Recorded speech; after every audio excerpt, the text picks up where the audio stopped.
Hey, this is Laura Whitmore with the She Rocks podcast, and I'm live from NAMM with artist Allie Handal. Hi, Allie. Hi, Laura. How are you? I'm good. So, Allie, you are so adept at releasing music and putting it out into the world and getting people involved in what you do. Can you share what you're working on right now? Yeah, well, thank you, Laura, by the way. Well, I come from a background of being an independent artist. I released 3 albums on my own, and then my last record was released by a small independent label. And now I'm working on new music where I'm going to be releasing a song a month for the next 5 months, and then probably recording a live record at the end of this year, and kind of seeing how that goes. I've never released just a song a month, and I think it's going to be a pretty fun experiment. Do you have the songs all ready to go, or are you going to be working on them as you go? A little bit of both. I have all the basic tracks done, so all the drums and bass are done for all the songs. We did them all in one session, but I've been recording guitars and vocals and whatever else the songs need, kind of one by one. So the first song is finished, and we're going to finish the second one hopefully within a couple weeks. And I'm trying to give myself some lead time. Like, I'm not releasing the first song for another month because I want to take time to actually plan and have a strategy for releasing it, which is something new to me. As an indie artist, sometimes we fly by the seat of our pants so much that, we don't really take the time to just step back and plan it. My goal is to make things easier. So I'm hoping to put a release plan kind of on paper for myself, and then follow it for the first release, see what works well and tweak what doesn't, and just follow that plan for the next month and kind of tweak it as I go so that I can learn how to be more effective and not kind of waste energy trying to reinvent the wheel every time I'm releasing something. Yeah, it's interesting. I think, because a lot of us come from an artistic background and not necessarily like a marketing background, for example, we might not do things like, test stuff or systematically, tweak it up, or just figure out what target segment is responding to this language or what have you. So good for you. Once you do tweak that strategy, are you going to share any? I'm an open book. Information with the world. Absolutely. We might need to interview you again and see what worked and what didn't work. Yes, absolutely. Yeah. I mean, one of the things that I love about the community of fellow independent artists and really fellow artists in general is just sharing things with each other so that we can all help each other, because I feel like we're all in this together, and the better that I do, the better you're going to do, and the better you do, the better I'm going to do. And, we can kind of raise our game simultaneously. Yeah. And I think, that old adage where it's not a pie. No, it's not a zero-sum game. It's not a zero-sum game. We can all win. And I mean, I've had this experience. So there's another artist that I have toured with for many, many years as her guitar player and background singer, Cindy Alexander. And her fans love me, and my fans love her. And so we've both been able to increase our fan bases just by working together, on different projects. And, primarily I'm backing her up live. And she's taught me a lot over the last, 10, 12 years. And so it's really, I think, how I like to work the most is helping each other out. I think it's mind blowing too when you work with somebody else and they're like, hey, let's go do this. And you're like, oh, what? I never would have thought of that. Oh, yeah. She's done some interesting things. She was sponsored. So one of her fans, and I think a lot of indie artists operate this way. I know I certainly do.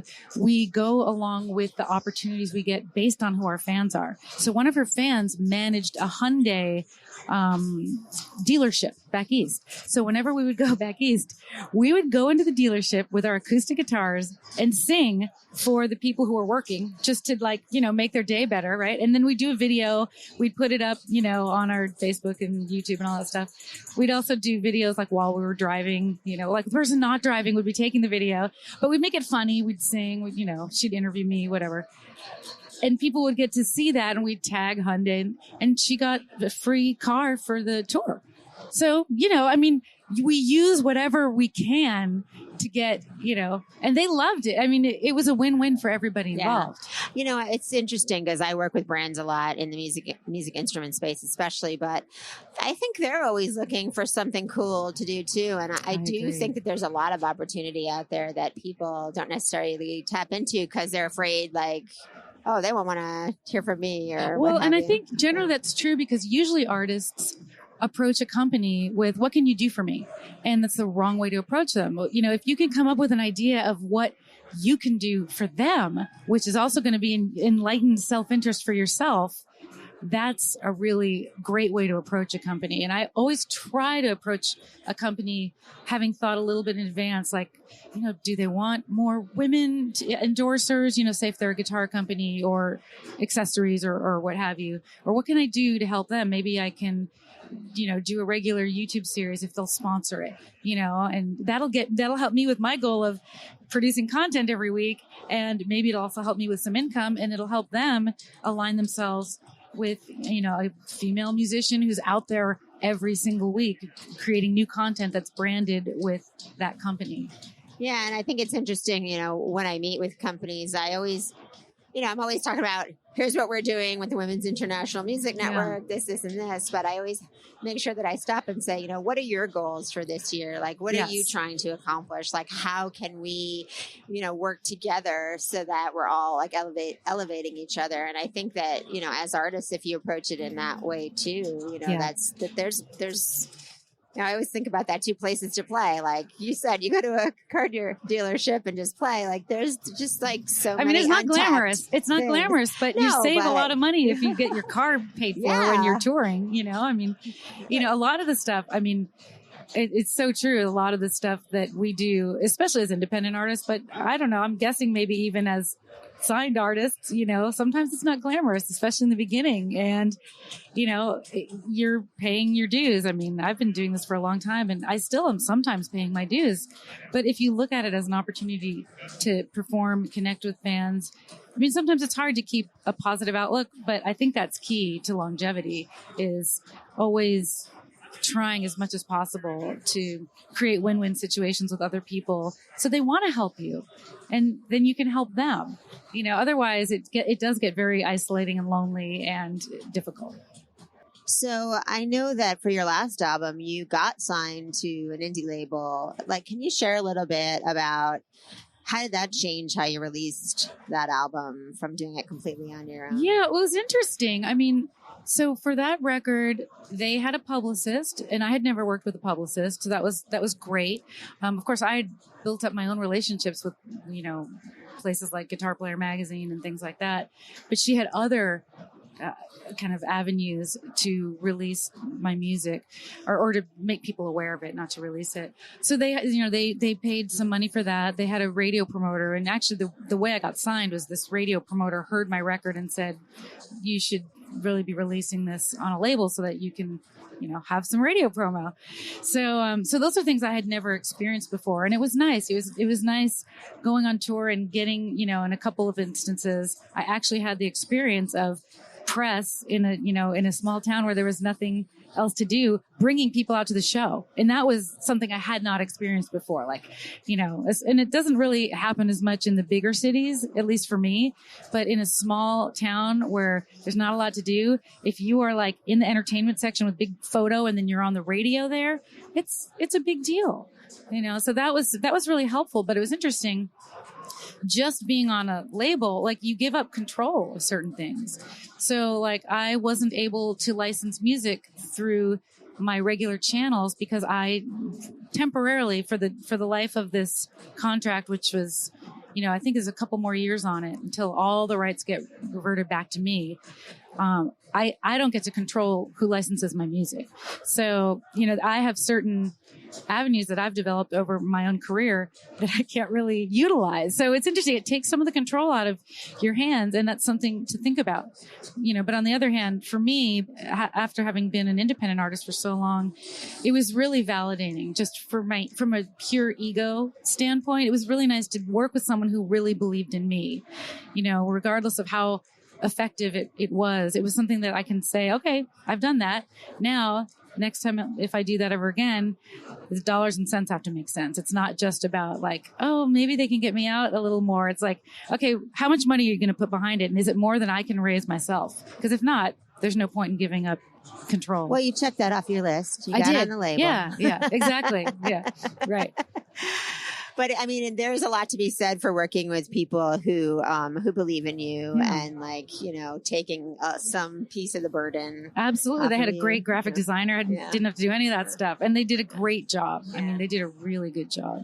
So can you share a little bit about your new music? Has your approach to writing evolved? Are you doing something in a similar vein to what you did with the last album? I don't think I've probably not heard. You haven't heard any of the new stuff. So what's so new. it was interesting. So the last record, you know, we've known each other for a long time, and I started out really as a rock chick artist, you know, lead guitar, blah, you know, and a great guitar player. Oh, thanks. Well, so two of my first three records were full on rock, and of course the middle one was acoustic, which is very schizophrenic, and you can do that as an independent artist, but it might not be super smart. But for the fourth record, I was really focused on songwriting. So we really produced it in a way that was much more singer-songwriter as a kind of genre. You know, I put a little bit of guitar in there for my fans that I was bringing along. But it's really interesting. Since I released the record, I've released a couple singles in the last year. And one of them got on this Spotify playlist called New Blues. And just because really it has a slide guitar in it. Really, I think that's why. I mean, so it's kind of rock. It's kind of rock, blues, whatever. And that was really great for me. And I realized, oh my gosh, as a guitar player, you know, and I'm not 20 and I'm not even 30. I'm older. And as a guitar player who is older than 20 or 30, it's really cool to put myself in this genre of more of a blues place, because first of all, either as a singer-songwriter or as a blues artist, really you just get more and more authentic as you get older. You know, there's no too old for blues. Like that doesn't even exist, right? I mean, yeah, it's true. The older the better in the blues. Right, in the blues, you know, the older and the more haggard you are, the better. It's more real. You've been around. It's real for sure. It's really real. So that appealed to me. And also as a guitar player, you know, I first learned how to play guitar by learning the blues. So I've really kind of, since the success with that single and kind of thinking about, okay, where do I want to go for the next 10 years in my career? I'd like to put myself out there and I really want to tour more. And there's a lot of great opportunities if you're a blues artist. Sometimes I find it's really important to be able to kind of put yourself in a musical niche. I know as artists, we don't like to really pigeonhole ourselves, but someone's going to pigeonhole you. So if you do it, at least you go where you want to go.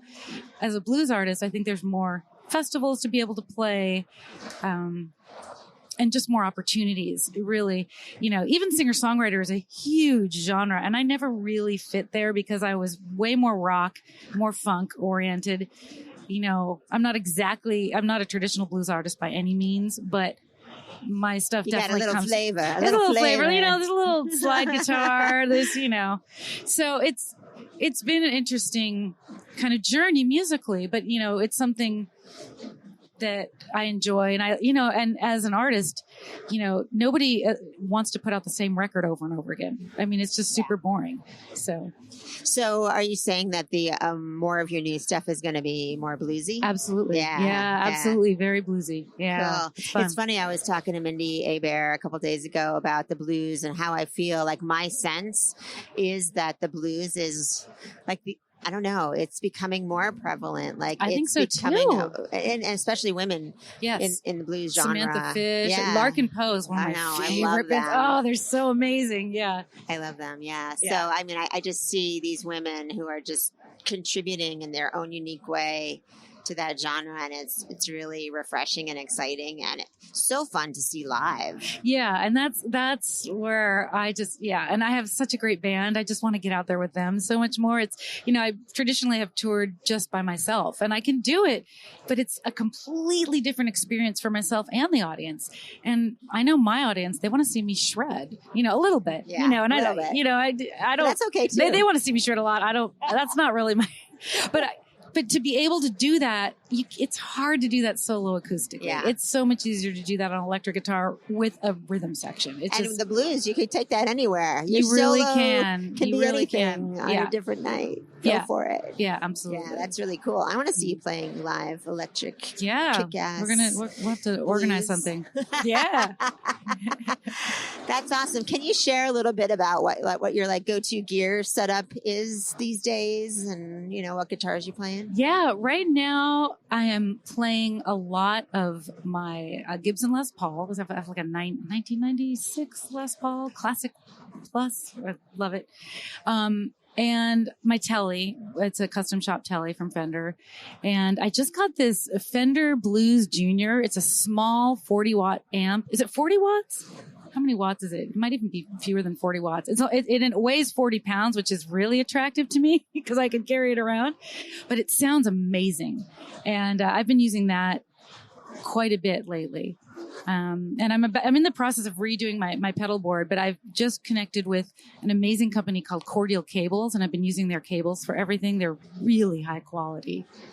Awesome. That's great. And D'Addario strings, of course. Yes. I've used them forever, and I love them. Yeah. And the people at D'Addario. The people are so amazing. Cool. Yeah. And awesome to work with. Yeah.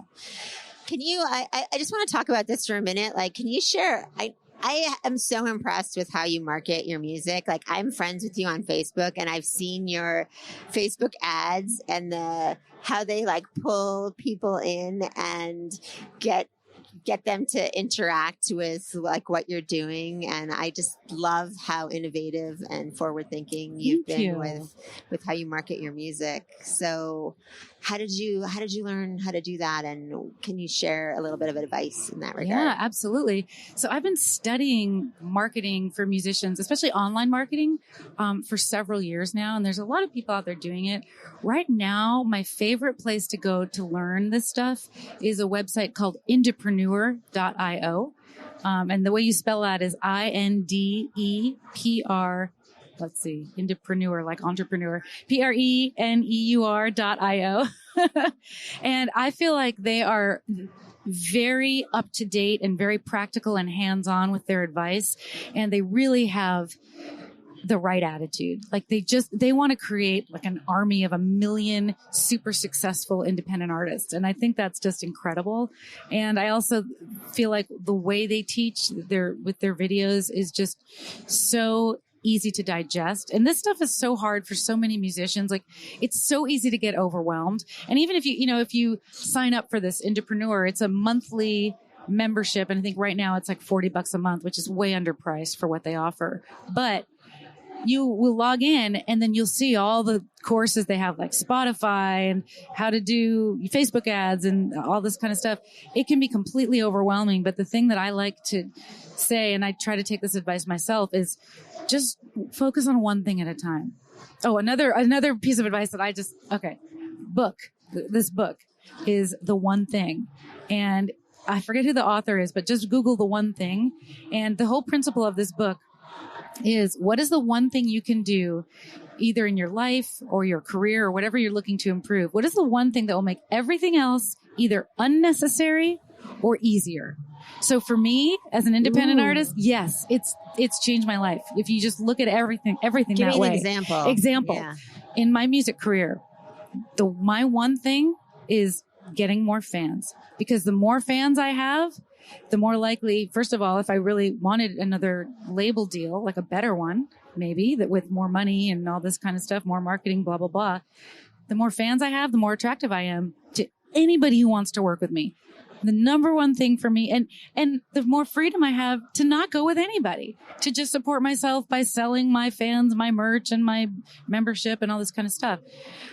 So for me, the number one thing, fans make everything either easier or unnecessary. If you have fans and you're Ani DeFranco and you don't want a major label deal, you don't need them. You don't need them, anybody. So to me, like, that's an example of something that makes everything else easier or unnecessary. I love that idea. I've got to really think about that for my own. Yeah. And it applies to anything that you do. Like, what's the one thing, like if there's anything else that you want to, if you're, dating or whatever. What's the one thing I can do that'll make, everything? I don't know. Dating's a terrible example. Yeah, I don't know what that is. Yeah. I've been dating get out of the house. in like decades. Get out of the house. Yeah. Just get That's out of the one house. thing you can do is just get out of the house. There you go.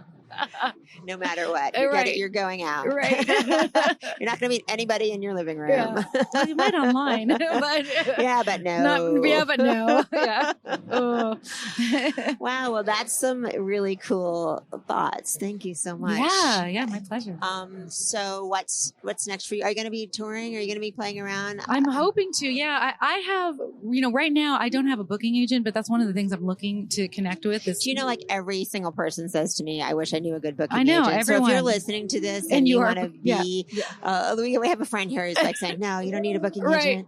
Don't do that." They don't exist. They really don't good exist. booking agent. If there was a good booking agent out there in the world, you would get so much business.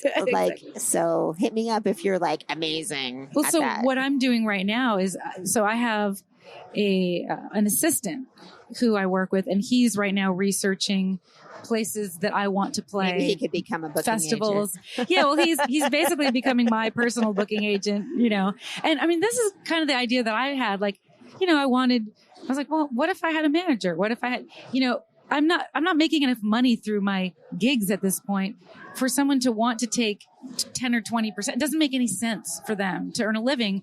What if I just paid them hourly or paid them a set amount per month? And because the most important thing is that they have connections they've had for 20 years. That's really what you're paying for. And if you could pay them what they feel like, something that they would feel like is worth it for them, maybe a commission plus an hourly, and maybe it's obviously I'm not going to be able to pay somebody for a full-time job, but if they're freelancing, or if I connect maybe with another artist who's similar and they can put together a package. I don't know. I mean, I haven't done it yet, but my brain is kind of thinking that way because it's an interesting time. That's for sure. But the more fans you have, the more money you make, then the more someone's going to be interested in taking you on as a client. Right. Okay. Your mission now is to get more fans, people. Yes. That's my mission. That's Allie's mission. Everybody has to decide what their own mission is. I mean, it might be to, become the best producer you can be so you can license your music to more places. If that's your focus, then your one thing is going to be different because it doesn't matter generally how many fans you have in order to license music. True. I mean, sometimes they do care, which is that might be makes more it harder. about production and connections. Absolutely, yeah, especially production. Yeah. Well, thanks so much for stopping by. It's yes, always my awesome pleasure. to see you and to connect with you. And I'm stoked to hear about your new music. Can you share with the world here where people can find out more about you and your music? Yeah, just go to AllieHandal.com. That's ALIHANDAL.com. I'm also on Facebook and Instagram and YouTube. And everywhere. Everywhere. The music is Spotify, iTunes, blah, blah, blah, blah, blah. All right. Well, we'll put links in the description. Thanks, and Laura. Thanks so much, Allie. Great to talk to you. You too.